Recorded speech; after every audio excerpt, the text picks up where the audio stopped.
Bir daqiqada buxgalteriya mini kurs. Bugungi mavzumiz nazariyaning yakuniy qismi. Videoni yo'qotmaslik uchun saqlab qo'ying.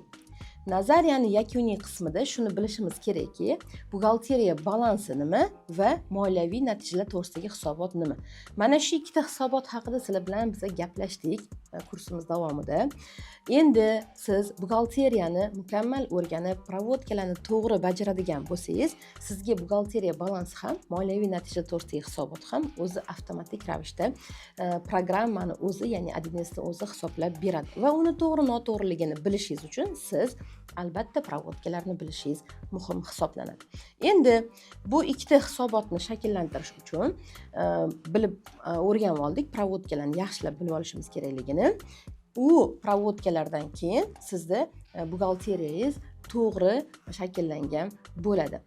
Va buni amaliy darslarimizda, adines darslarimizda bizani kuzatib boradigan bo'lsanglar, ko'rishingiz mumkin bo'ladi. Har bitta hujjatlarni adines dasturiga qanaqa kiritish bo'yicha yana shunaqa bir daqiqada o'rganishingiz mumkin bo'ladi. Bizani darslarimizni yo'qotib qo'ymaslik uchun albatta bizga obuna bo'ling va buxgalteriyaga qiziqadigan tanishlaringizga jo'natib qo'ying.